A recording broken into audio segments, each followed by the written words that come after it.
ఇంకా ఇంట్లో చేరినా. శభాష్. ఎవరికైనా అనుమానం వచ్చిందా? ఓ రావులా, జర్రంతో కూడా అనుమానం రాలే. నువ్వేం చేయాలో నీకు బాగా తెలుసుగా. ఒక్కసారి చెప్పిరంటే నా దిమాక్లో మొత్తం ఎదుకుంటది. శ్రీదేవి, నాకు తెలియకడుగుతాను, ఊరెళ్తుంటే మధ్యలో ఇదెవరు? నేను చెప్తా ఆగు. ఏ శోభా, చెప్పిన పని చెప్పినట్టు చేసావా? ఓ రావులా, ఎందుకంత పరేషాన్ అవుతున్నావు? గీడ జరిగే ముచ్చట్లన్నీ టీవీలో వార్త లెక్క చెప్తూనే ఉంటా. అది అలా ఉండాలి. సరే జాగ్రత్త, అక్కడ నా పేరు నిలబెట్టాలి. గట్లనే మేడం, ఈ క్షోభ వాళ్ళని క్షోభకి గురి చేస్తుంది. సరే వెళ్ళు. వస్తా మేడం. వస్తా సార్. ఏయ్. పెళ్ళానికే కాదు, అందరికీ అలసైపోతున్నా.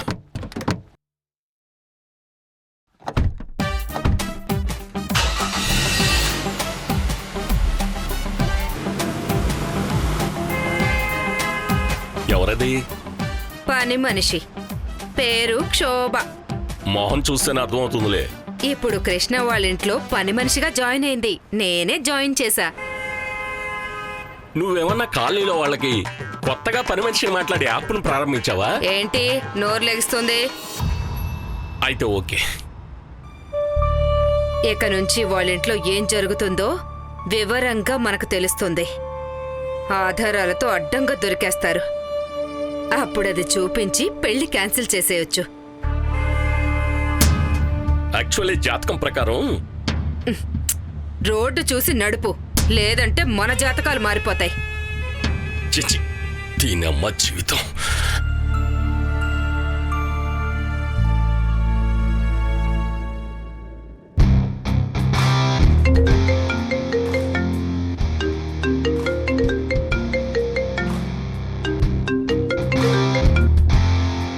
హలో, చెప్పు బంగారం.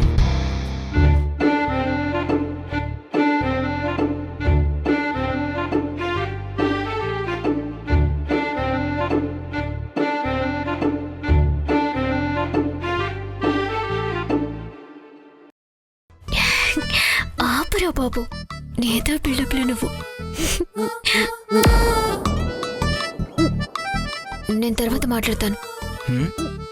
పల్లవి, ఏమైంది పల్లవి? అవసరం లేదు, మాట్లాడు.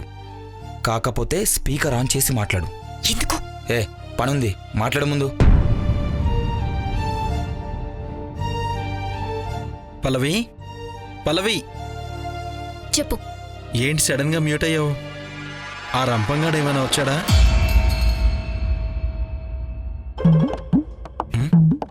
పల్లవి, ఏమైంది?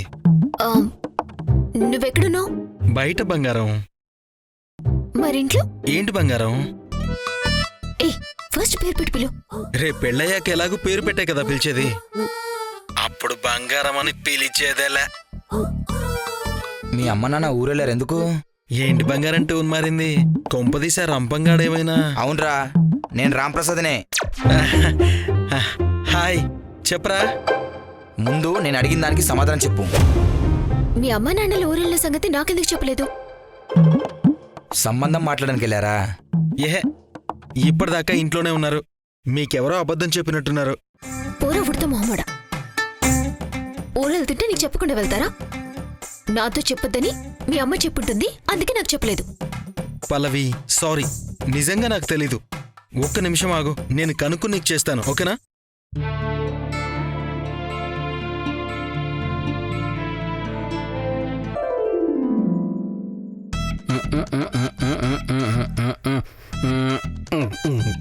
మలింగా, మలింగా, ఏంటి బాబు? నీకు బంపర్ ఆఫర్. ఏ షాప్లో బాబు? షాప్లో కాదురా, నీ లైఫ్లో. అవునా? ఏంటి బాబు అది? ఇప్పుడు నువ్వు నేను అడిగిన దానికి కరెక్ట్ గా ఆన్సర్ చెప్తే మా అమ్మతో మాట్లాడి నీకు స్పెషల్ గా శాలరీ ఇప్పిస్తాను. అది విషయం. సర్లేనా, ఆడండి బాబు, చెప్తాను. మా అమ్మ నాన్న ఏ ఊరు వెళ్ళారు?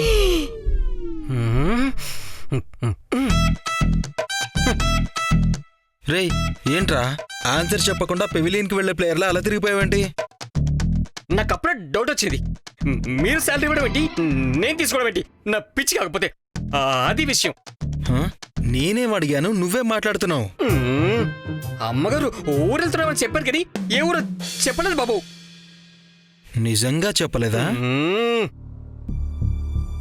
ఈ రోజు 2 ఎక్కి చెప్పిన మాస్టరే రేపొచ్చి 7 ఎక్కం అడిగితే ఏ పిల్లాడైనా ఎలా చెప్తాడండి? చెప్పుంటారు, నువ్వే దాస్తున్నావు. అయ్యో ఏంటండి మీరు మీ నాన్నగారులాగా మతి లేకుండా మాట్లాడుతున్నారు. శాలరీస్ అని చెప్పాక కూడా నేను ఎందుకు తెస్తానండి? నాకు తెలియదండి. ఓటు చెప్పలేదా? కన్న కొడుకు మీకే చెప్పకపోతే కట్టు బానిసని నాకెందుకు చెప్తారండి? అది విషయం. నాకు చెప్పక వీడికి చెప్పక ఎక్కడికి వెళ్ళారు? అసలు ఎందుకు వెళ్ళుంటారు? తెలుసుకోవాలి.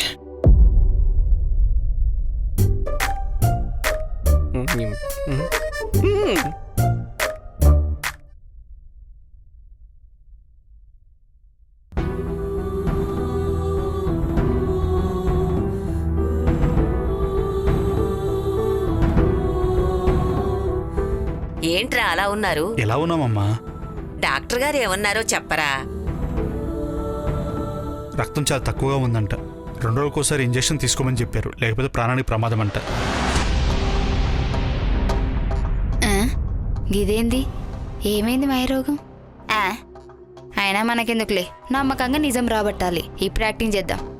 ఓ రావులా, అమ్మగారు, ఓ రావులా, మీరెంత మంచోళ్ళు. సుప్పనతి సూర్యప్రక కన్నా గొప్పోళ్ళు. మీకేం పరేషాను, నా గుండె తరుక్కుపోతుంది అమ్మగారు. ఏంటి? ఉసే ఆపవే, నీ పేరు నిలబెట్టుకున్నావు కదే. గదేందమ్మా గట్లంటున్నారు? అమ్మగారికి రక్తం లేదని విన్నాను. బొప్పాస్ పండు తింటే రక్తం బాగొస్తుందంట. పప్పాయా?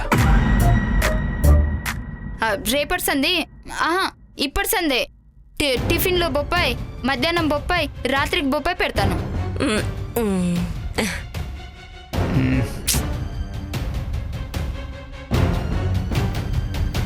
ఏందత్తమ్మా, రక్తం గిట్ల తక్కువైందా? అవునమ్మా, అందుకే బొప్పాయి పండు పెడతా అంటున్నా. ఇప్పుడే బజార్కి పోయి బొప్పాయి పండు తీసుకొస్తా. ఆ రోగం ఎట్లా పోదో నేను చూస్తా. పెద్దమ్మ గారు, బొప్పాయి చాలా మంచిది, నన్ను నమ్మండి. ఉసే నువ్వు కొంచెం అతి చేస్తున్నావే. బొప్పాయి తినకూడదే. ఎందుకు? ఎందుకంటే అసలు విషయం నేను చెప్తాను.